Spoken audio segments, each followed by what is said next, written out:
car now.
Come, Watson. Come. The game is afoot.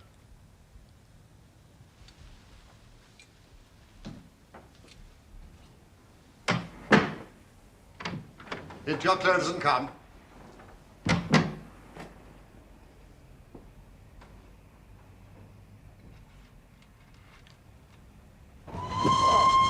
Well, I think we have thawed sufficiently, Holmes. Splendid. Abbey Grange, Marsham, Kent, 3:30 a.m. My dear Mr. Holmes, I shall be very glad of your immediate assistance in what promises to be a most remarkable case. There is something quite in your line. Except for releasing the lady, I will see that everything is kept exactly as I found it. But I beg you not to lose an instant, as it is difficult to leave Sir Eustace there. Yours faithfully, Stanley Hopkins. Ah. Inspector Hopkins. He's called you in 7 times. On each occasion, his summons has been entirely justified. I fancy that every one of his cases has found its way into your collection. I must admit, Watson, you do have some power of selection. Thank you. It returns from much of which I deplore about your narratives. Your fatal habit of looking at everything from the point of view of a story instead of as a scientific exercise has ruined what might have been an instructive and even classic.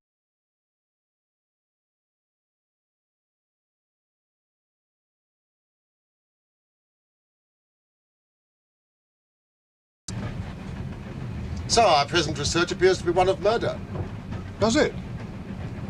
E.B. monogram, the British arms, an address which harks back to the dissolution of the monasteries. We are moving in high life. Brackenstall.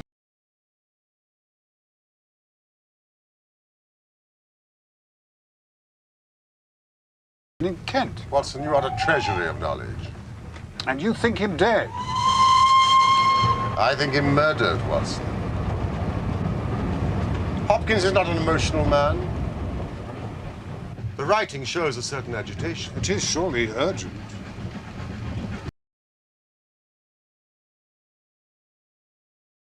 Find the Brackenstall line is now extinct.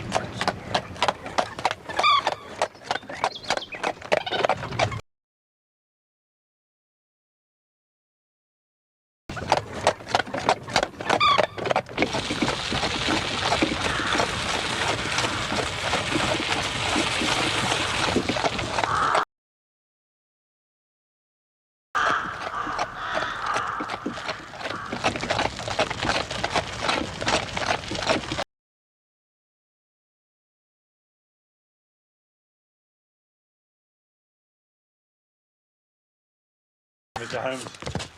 And you, Doctor. Inspector? I hope you'll forgive me, Mr. Holmes. Forgive what, Hopkins? I should not have troubled you, sir. But since the lady has come to herself, she's given so clear an account of the affair that...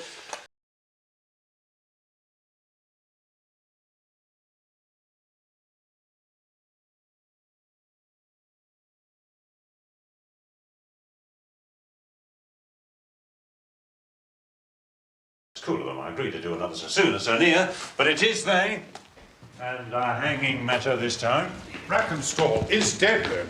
Ah, yes, Doctor. In the dining room, his head was knocked in with his own poker. And the lady?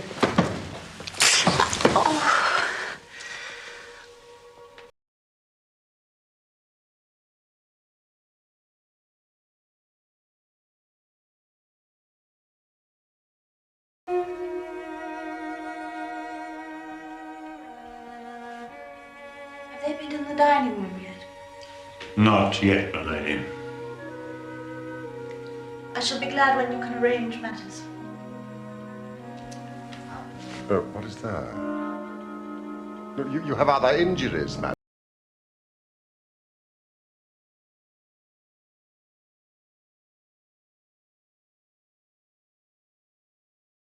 Sit down. I think it would be best to inform you of something, gentlemen, regarding Sir Eustace. You'll no doubt hear a rumour of it otherwise from idle tongues who'll distort the truth of it. And it would pain me to think of his memory tarnished in that way.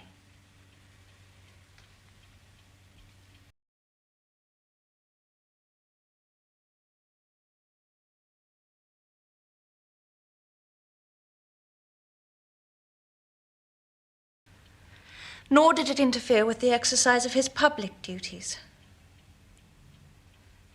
Nevertheless, the vice was a private shame to him.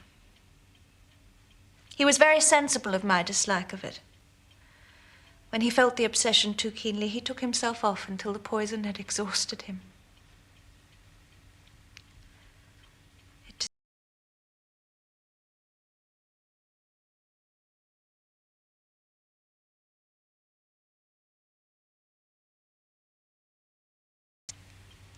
I felt deep gratitude for that, and not a little pity. Can you understand that, gentlemen? I have never heard a like case talked of with such illuminating compassion, madam. I must, however, ask you to believe something further.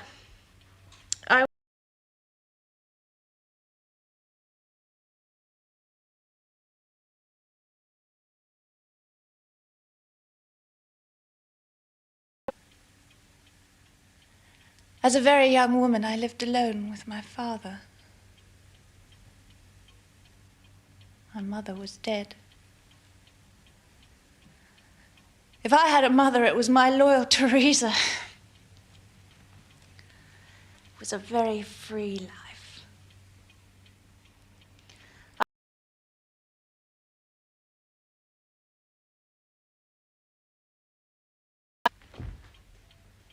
So I felt if I were to show a decent understanding of my husband's weakness, he would in turn forgive me some of my unsuitable behavior.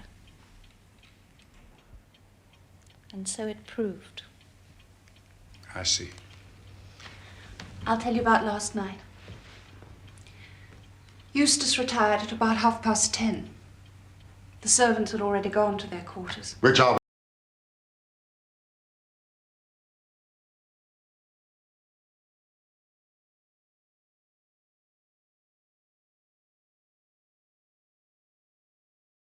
Thank you. I sat up. This room, in fact.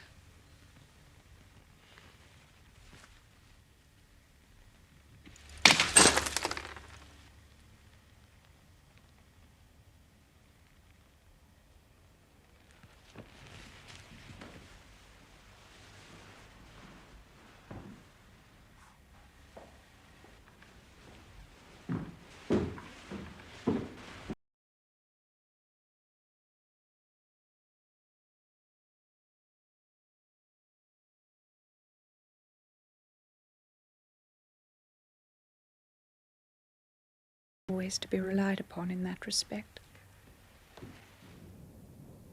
I went into the gun room, the kitchen, the butler's pantry,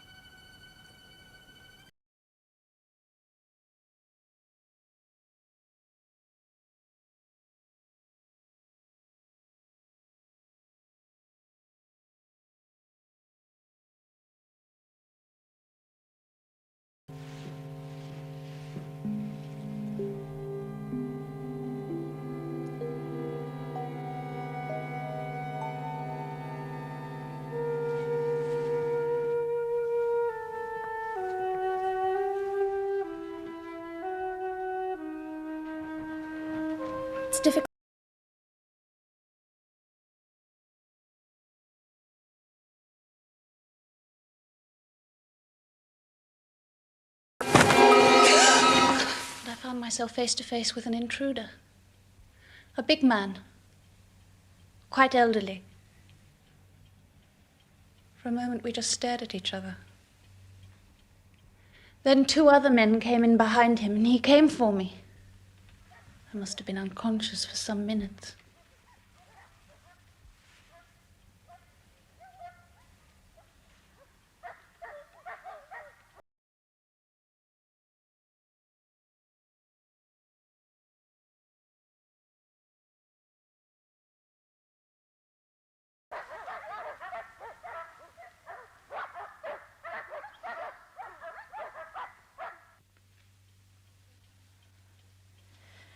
It was then that my unfortunate husband entered the room.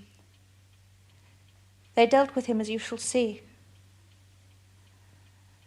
I believe I fainted again. I'm not sure.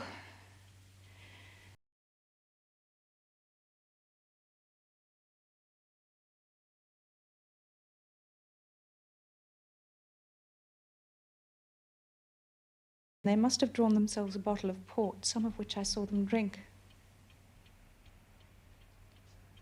The man who struck me was elderly, with a beard.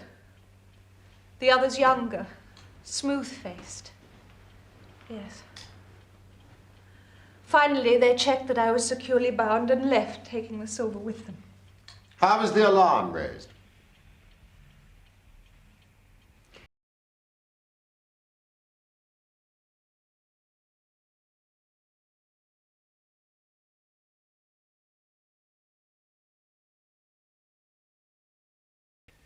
And him on the floor, his blood and brains all over the room. Enough to drive a woman out of her wits, and her gagged and bound, and her very dress spotted with him.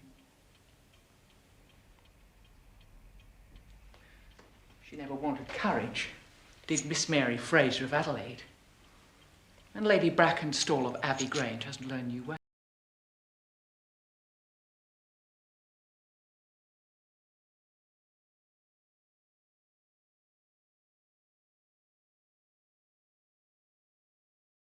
Seemed a brilliant match.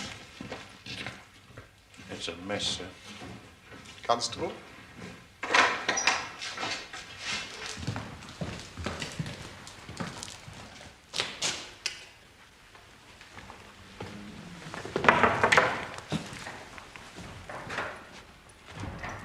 A mess indeed.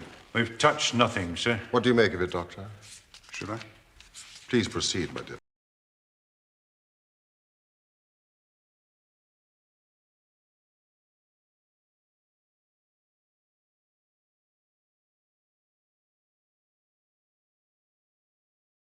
Straightforward enough wound, you see. It begins thus, below the ear, and then crosses both spheres of the parietal bone at such an angle that this side is smashed as far as the coronal suture. I've never seen anything like it. A powerful man, this elder.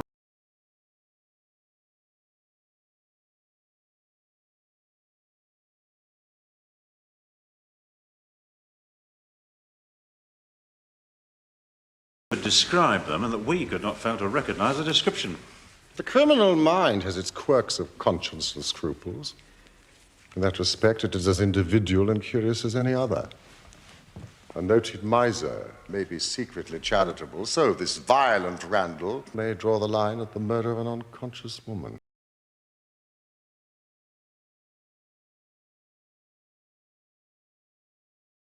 Testifies that they stared at each other. Yes, but it was she who held the light. What Randall may have seen was mostly flickering candle flame. The face behind it, a distorted mask. He may have been unimaginative enough to have thought that she saw no more than he did. He knocked out unconscious at the next instance, thus for his purposes solving his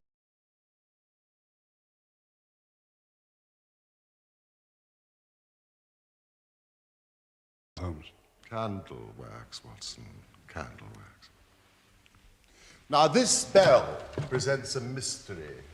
Does it not, Inspector? Sir? When it was pulled down, the bell in the kitchen must have rung loudly. Well, no one would hear it the way the kitchen is placed. How did the burglar know that?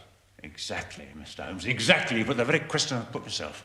Now, either he has known the house, or he may have dealings with one of the servants. One of my men is going over the record of service at the Grange with the butler at this very moment, sir. Inspector, you seem to have thought of everything. Oh, thank you, Mr. Holmes. Holmes.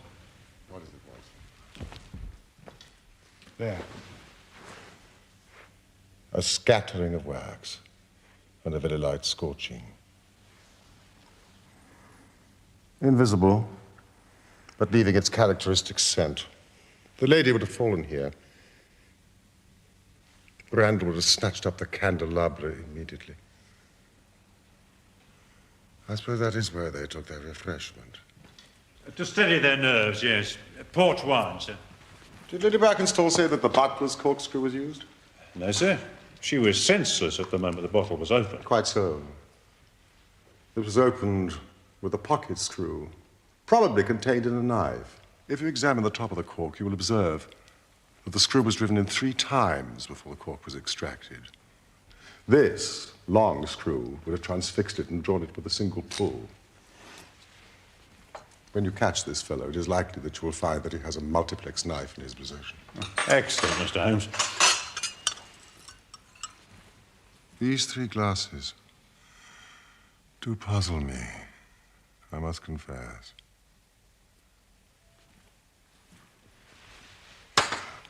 Did Lady Brackenstall say that she actually saw the 3 men drinking? Oh, yes. She was clear about that, sir. Well, then there's an end of it. What more is to be said? Perhaps, Inspector, when a man has special powers and special knowledge like Sherlock Holmes, it rather encourages him to seek a complex explanation when a simpler one is at hand.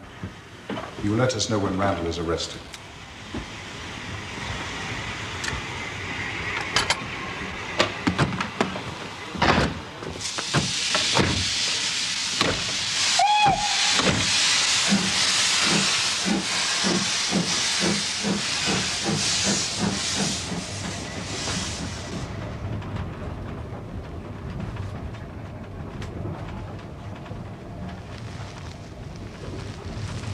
Poor Holmes, you must feel like an abstruse and learned specialist called in for a case of measles.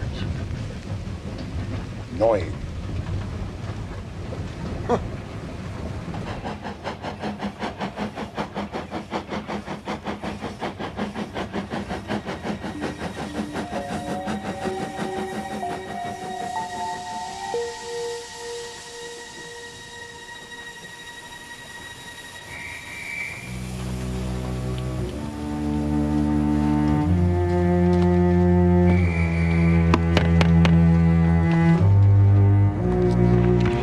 We must return. 3 glasses.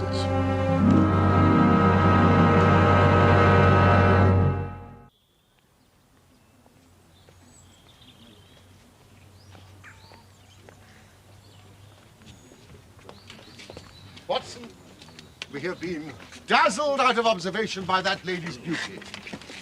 Beauty may be truth, but she does not necessarily speak it. There was port in each glass, but there was only crusting in 1 glass. The last glass filled is the one most likely to contain the crusting. I agree if the last pouring had approached the bottom of the bottle, but the bottle was half full, and it had been agitated. The crusting was present throughout the port. Well, what then do you suppose? That only 2 glasses were used, and that the dregs of both were poured into a third, so as to give the false impression that 3 people were there. I understand. If I'm right, Watson, then in an instant, this case rises from the commonplace to the exceedingly remarkable. That will be the Kentish train. What would? That will.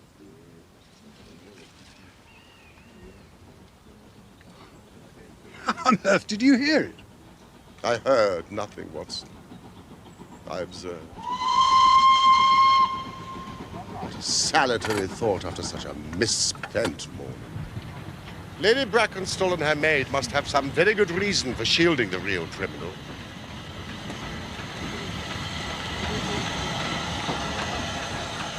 Watson. We shall just have to construct our case for ourselves without them.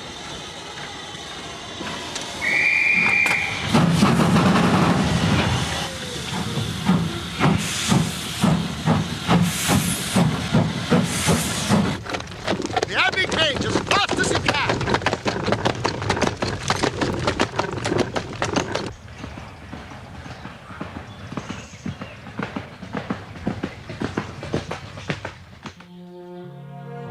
What's up?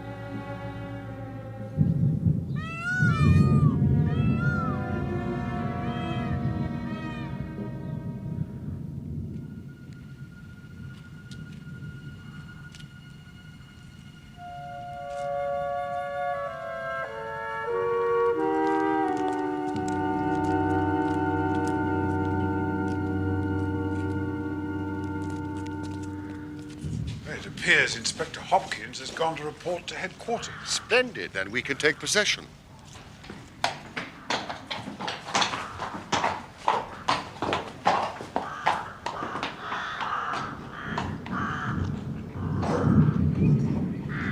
How many frustrated episodes for the laboring men here could one reconstruct from this mechanical cemetery?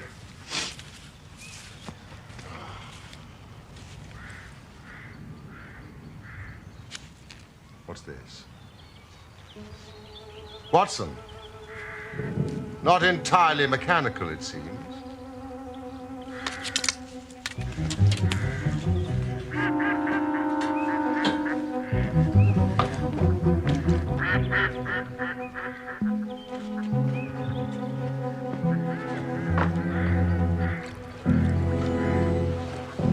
Fudge.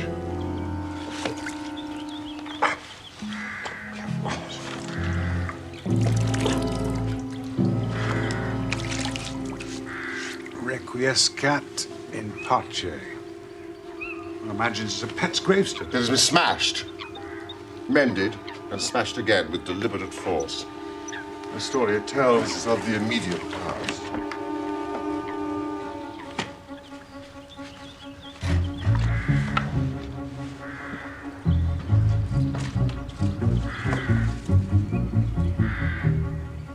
Watson. The remnants of a dog's collar. Fudge. Hey, you! Has any servant been dismissed from the house in the last month? No, sir. Then it's as I thought. Fudge. Lady Brackenstall's pet dog, let us imagine, dies.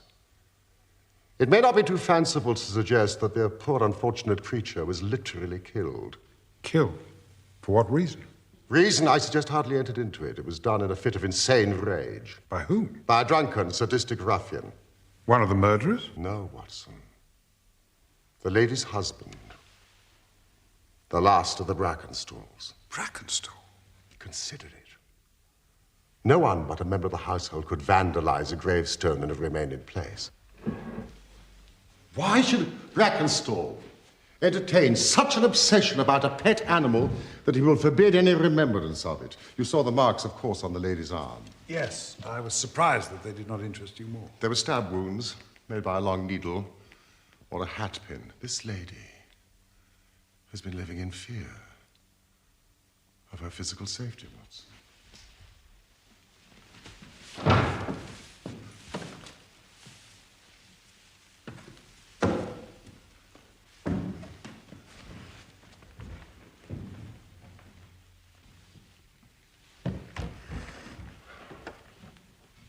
Take care, Holmes. Watson, we have got our case. How nearly have I made the blunder of a lifetime? But now the chain is almost complete. You've got your men. Man, Watson. Man.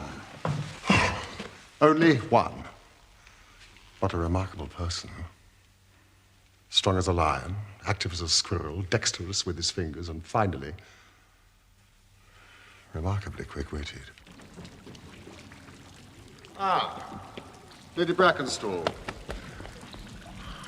I do not wish to cause you any unnecessary trouble. My one desire is to make things easier for you.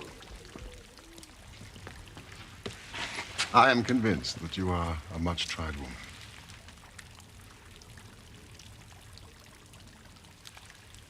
If you will trust me and treat me as a friend, you may find that I will justify that trust. What do you want me to do? To tell me the truth. Mr. Holmes. No, please. Lady Brackenstall. It is of no use. You may have heard of any little reputation that I may possess. I will stake it all on the fact that your story is a complete fabrication. You're an impudent fellow. You trying to say that my mistress has told a lie? Have you nothing to tell me? I have told you everything. No, think just once more, Lady Brackenstall. Wouldn't it be better to be frank? I have told you all I know.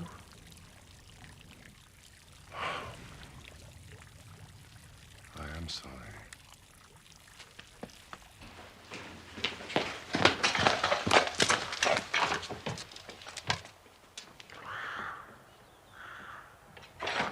The bell rope gave us a clue which should have left us in no doubt. How was that? If you were to pull down a bell rope, Watson, where would you expect it to break? Surely at the top, where it is attached to the wire, not 3 inches from the top. But the rope was frayed. The rope which bound Lady Brackenstall was frayed. He was cunning enough to do that with his knife, but the other end was not. If you had stood on the mantelpiece as I did, you'd have seen that it was cut through. Stop! Please, driver.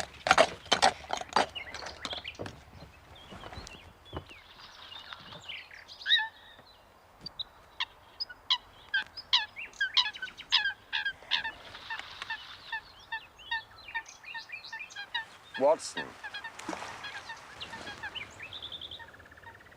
That log has not moved since early this morning. Or perhaps it's snagged on something.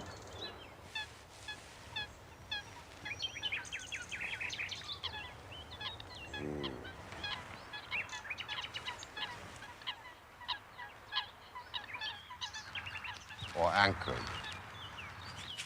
See that Inspector Hopkins gets this on his return, will you? Chiselhurst Station.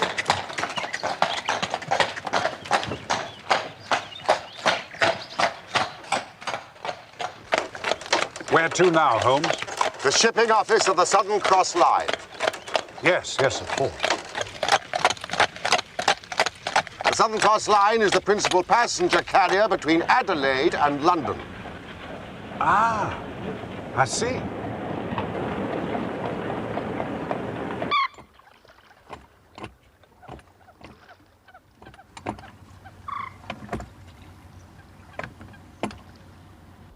In May of that year, only one of us reached the home port. Our flagship, the Rock of Gibraltar. I'll have the passenger list sent up.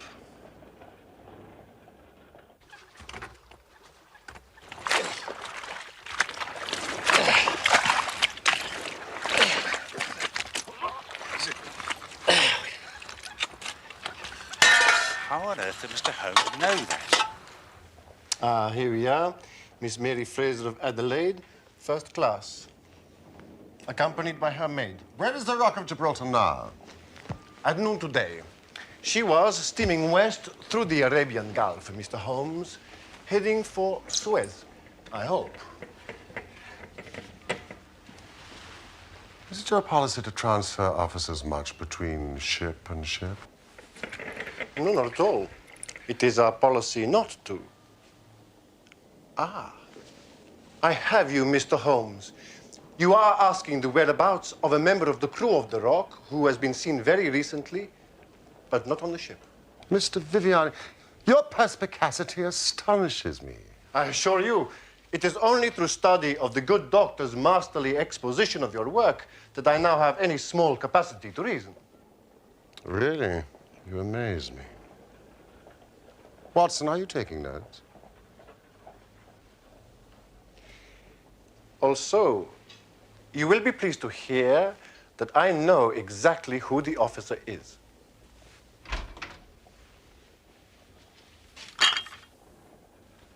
Ah, excellent. Mrs. Burbage. Excellent. Yes, gentlemen. The only officer from that voyage of the Rock who is not aboard her now is Jack Crocker, A magnificent chap. Am I not correct, Mrs. Burbage?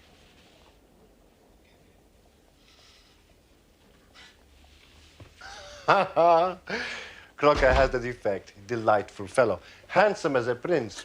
The crew worship him. We've promoted him captain of our new vessel, the Bass Rock. No tea for me, please. Which is just fitting out.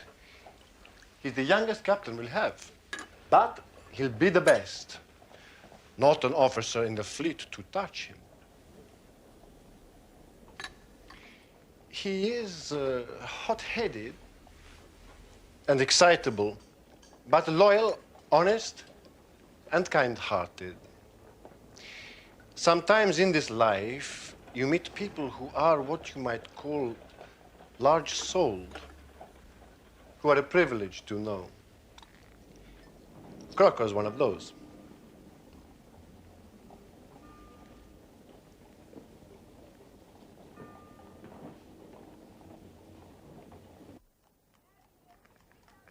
Once or twice in my career. I feel I've done more real harm by my discovery of the criminal than ever he had done by his crime. But I've learned caution now.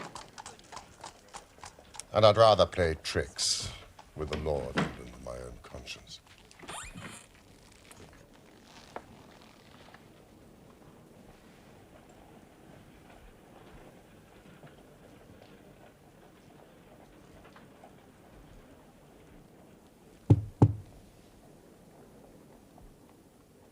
Captain Crocker, sit down. I've got your telegram and I've come at the hour you said. I heard you'd been down to the office.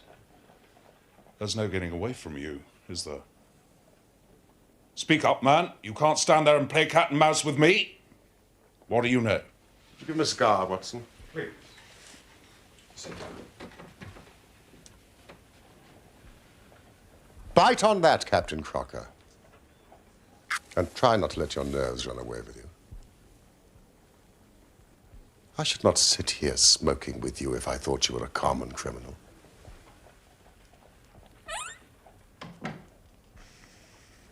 Tell me, what did you use to secure the silver to the floating log? I guess it was fishing gut from the gun room, but I was not present at its recovery. Am I right? What do you want? Justice. For whom? No, we are not partisan. We just want to see justice done, that is all.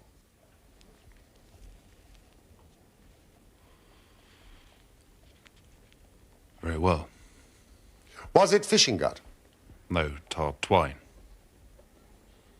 It's a throwback to my days before the mast as a youngster.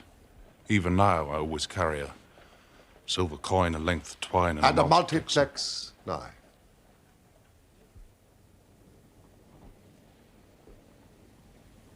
How the devil do you know that?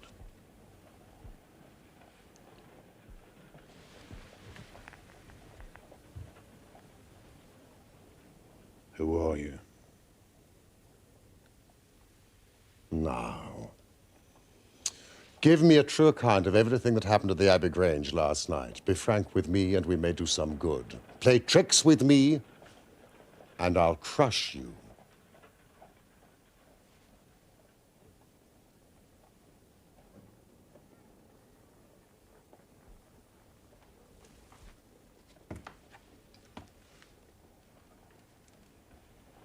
Oh, Johnson.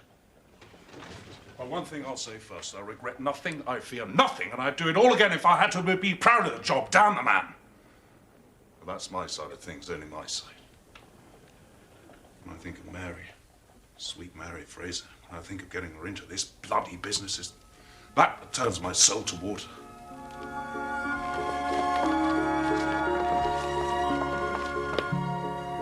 I met her when I was first officer on my last ship.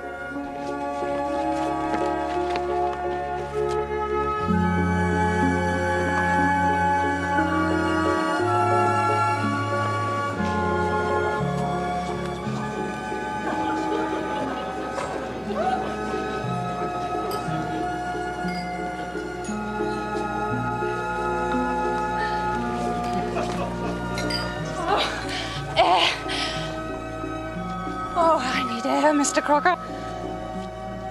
I've never danced so much in my life. You dance as if you were born to, Miss Fraser. Neither born nor bred, I assure you, Mr. Crocker. Led to it, I think, by a better dancer than I am. She treated me as fairly as ever a woman treated a man. We were never engaged. I've no complaint. But it was all love on my side, and all good comradeship and friendship on hers. When we parted, she was a free woman. But I could never again be a free man.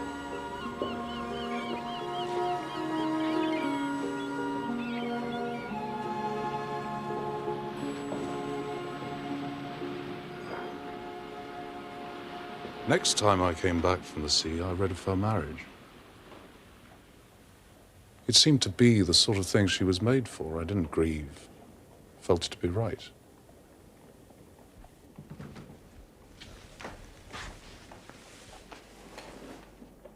So I never thought to see her again. The last voyage I was promoted and the new boat was not yet launched, so I had to wait for a couple of months with my people in Kent. I knew now where she was, but stayed away. Then I met Teresa Wright one day, and she told me all about her, about the marriage, about the man's drunken cruelty, about everything. Do you know this noble baronet burnt her pet dog and threatened as much to her? I tell you, gentlemen, it nearly drove me mad. I did meet Mary, and I met her again. At last, she would meet me no more. I was then given notice that I had to leave on my voyage within a week.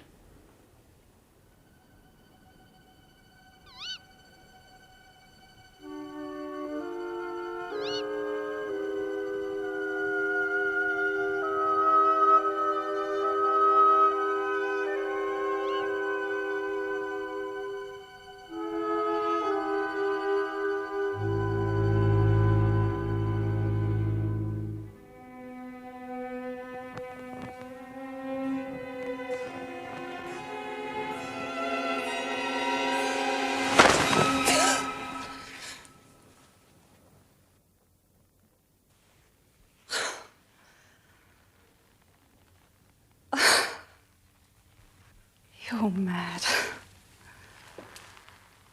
How could you come here? I'm to go away, Mary. I've been given a ship. To go and not to say farewell. I thought I might never see you again. You're going away. I do not relish it. You will make a fine captain. You must not let anything spoil such an opportunity.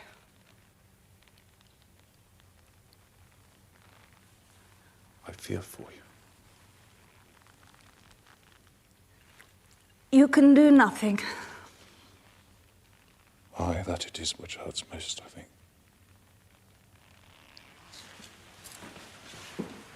I believe I should have gone mad these past few weeks. If... Mary? If it had not been for the thought of you. My friend. Aye. Friend'll do, Mary. 'Tis a measure of my love for you. It's so strong it'll live on crumbs. Friend'll do. Oh, Jack, don't make me say it. It won't make us any happier. You know what I feel. Do I?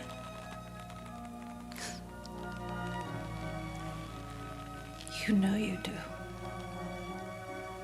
Then I shall go a happier man than when I came. God bless you, sweet Mary Fraser. That's enough for me. You must not stay, Jack.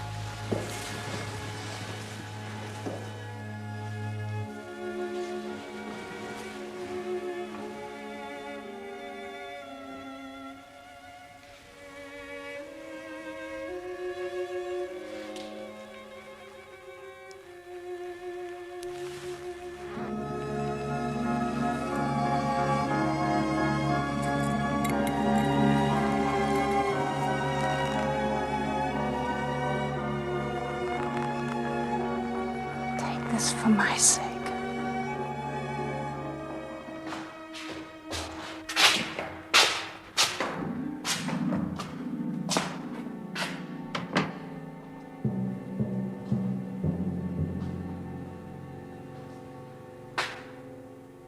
At last I have you, madam, at your trade. Here's a key to your damn modesty. You have a profession, madam. A damn whore. A gutter queen. A filthy jade.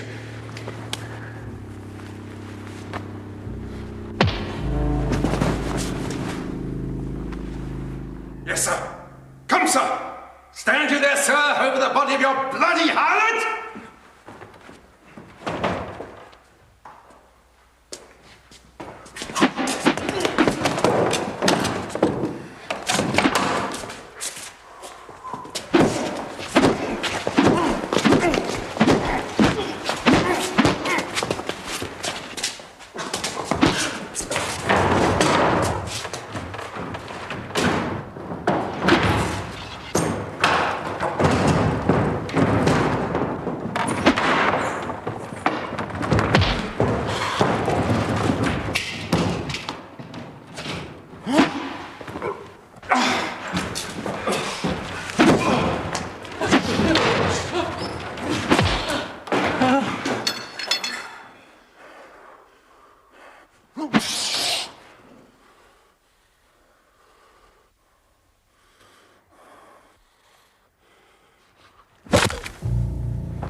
Jack?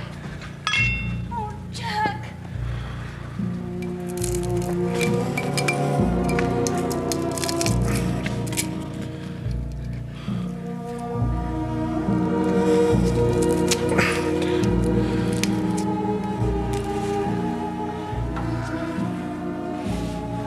Thank you, no, Captain.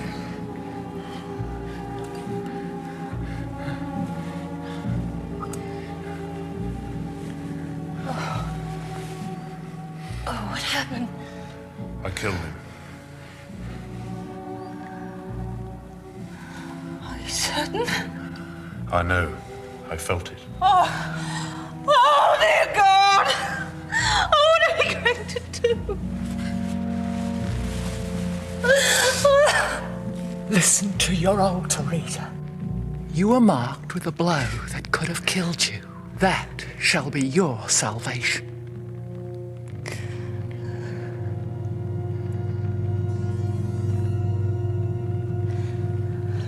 Teresa was as cool as ice. It was her plot as much as mine. We must make it appear the burglars had done the thing. Teresa kept on repeating our story to her mistress whilst I swarmed up and cut the rope of the bell. I then lashed her in her chair, frayed out the end of the rope to make it look natural. The silver, will you know about that? I do, and the third glass of port to tie in with the Randalls? Yes. And we dropped the candlestick by where Mary fell, for the wax would splash, you know. I never thought the police could have seen through our dodge. And when I knew that savage fiend was dead and she was free of him, I reckon I'd done the best night's work of my life. I still do, even if I swing for it.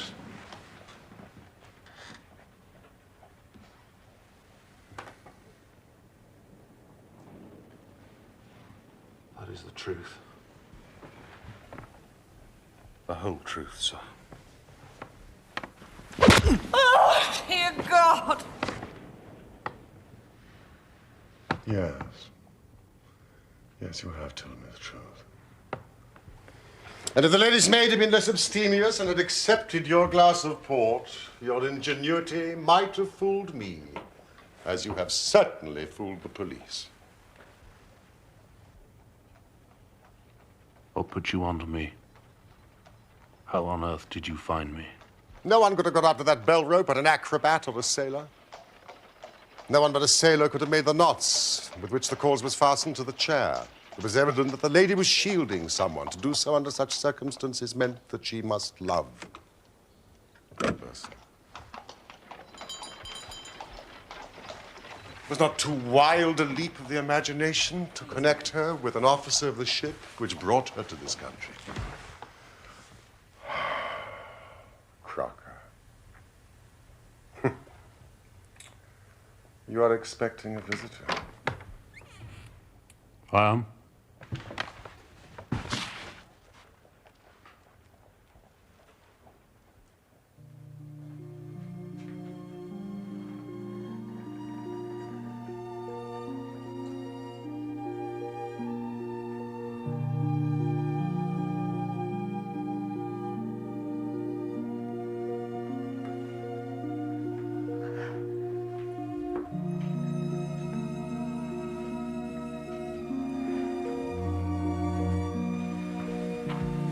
This gentleman knows everything.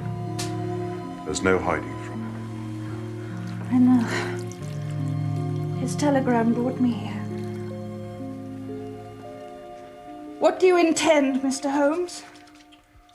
Well, Captain Crocker, this is a very serious matter.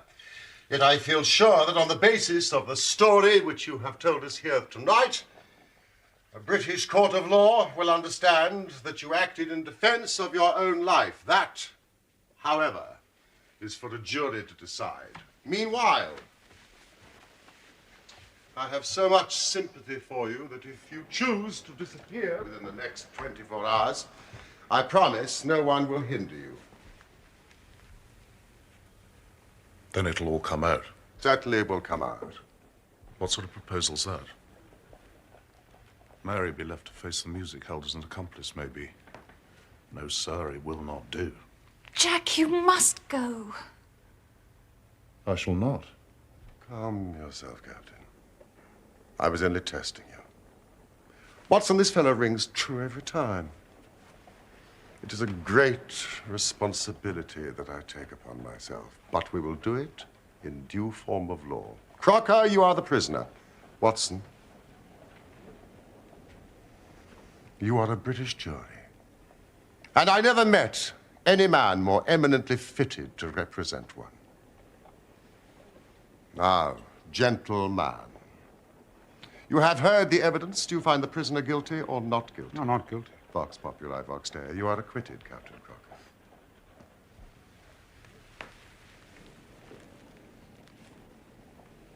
No. No, sir, it will not do. Captain? What if the police arrest some other poor devil? What then? Then I will use all my powers to persuade them of their mistake. If they light on you, then that is another matter. However, I think that is unlikely. Come back to this lady in a year's time, and may her future and yours justify us in the judgment that we have pronounced this night. Oh, thank you. Go.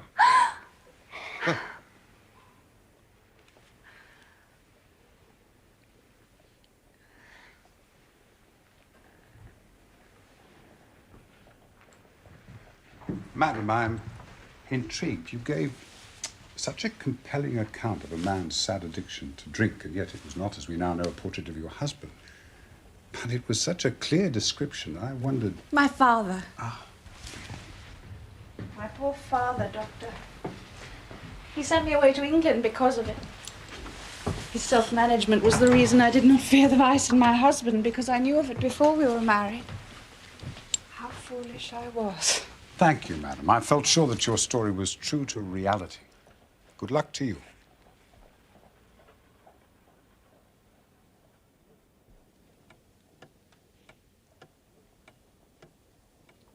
It's almost as though you disapproved of the happiness we have fostered this day. Oh, no, I approve of that, of course I do. I'm uneasy that you took upon yourself the duties of advocate and judge. You are too bound by forms, Watson. Forms are society, Holmes. Manners maketh man, Holmes. It's just as well you are unique